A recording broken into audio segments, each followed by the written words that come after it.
పరిస్థితి కూడా మీరందరూ కూడా అసెంబ్లీలోనే చూశారు.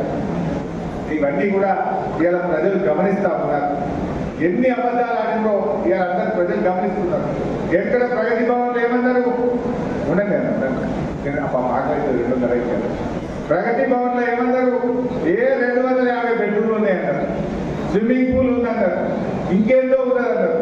మొన్న అసెంబ్లీలో పట్టుకుని అడిగిన బట్టి విక్రమార్క, నాయన బట్టి విక్రమార్క గారు నువ్వే ఉంటున్నావు కదా ప్రగతి భవన్లో, మరి ఎన్ని రూములు ఉన్నాయో చెప్పవా ఇప్పుడు ప్రజలకు అసెంబ్లీలో చెప్పుకోవాలి అడిగిన.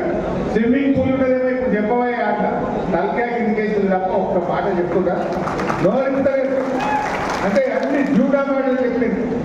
మన దావోస్ లో కేటీఆర్ గారు దావోస్ లో అద్భుతంగా పెట్టుబడులు తెస్తే అప్పుడు ఇదే కాంగ్రెస్ వాళ్ళు ఏమన్నారంటే దావోస్ దండిగా ఇది పైసలు ఖరాబ్ అవుతున్నాయి, ఇదంతా ఖర్చు పెడుతున్నారు, ఇది దండిగా. మరి మీరెందుకు పోయింది? ఇప్పుడు ఇది కూడా దండిగా. నేను ఉత్తమ్ కుమార్ రెడ్డి గారికి సమాధానం చెప్పాలి. ఆనాడు పిసిసి అధ్యక్షుడిగా మాట్లాడింది. ఇవాళ దీనికి సమాధానం చెప్పాలా వద్దా? ఇవాళ పెద్ద పెద్ద మాటలు బీజేపీలతో మేము కొట్టాడతాం. ఎడగొట్టాడు ఇవాళ బీజేపీలను ఓడగొట్టింది ఎవరు? బండి సంజయ్ ఓడగొట్టింది బీఆర్ఎస్ పార్టీ. అరవింద్ ఓడగొట్టింది బీఆర్ఎస్ పార్టీ. ఆదిలాబాద్ లో బాబురావు ఎంపీ ఓడగొట్టింది బీఆర్ఎస్ పార్టీ.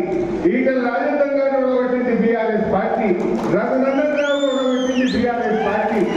అసలు బీజేపీతో కొట్లాడింది బీఆర్ఎస్ పార్టీ కదా. गंदाबाद कहलाते जा रहे लोग कौन हराए बीजेपी को? बीआरएस पार्टी ने हराए. वो बीजेपी का गवर्नर साहबा जो बिल असेंबली में पास करके यहाँ पर भेजा है वो पूरा बिलों को रोके रखा. अब कांग्रेस आने के बाद पूरा पास करते रहे. अब कौन किससे मिल गए? जब क्यों रोके अब क्यों पास होगा बिल? मालूम नहीं हो रहा क्या? अब अदानी भी आ गए.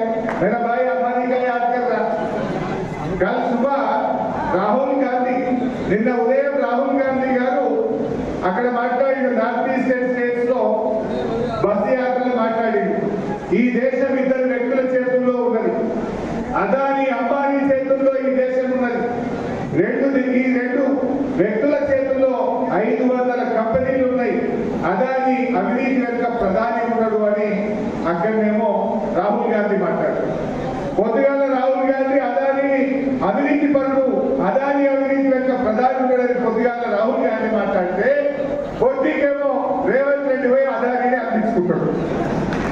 మరి ఇప్పుడు ఈ రేవంత్ రెడ్డిని కరెక్టా, రాహుల్ గాంధీని కరెక్టా? ఆయననేమో అవినీతి పరుడు అంటే ఈయనేమో అందించుకుంటాడు. ఈయన పోయి 12,200 కోట్లకు నేను అగ్రిమెంట్ చేసుకుంటున్నాను షేక్ హ్యాండ్ ఇచ్చుకుంటాడు. మరి ఇప్పుడు ఇవాళ ఏంటనేది మనకు అర్థమైతలేదా? ఇలా బీజేపీ లాంటి మతతత్వ శక్తుల మీద పోరాడింది బీఆర్ఎస్ పార్టీ.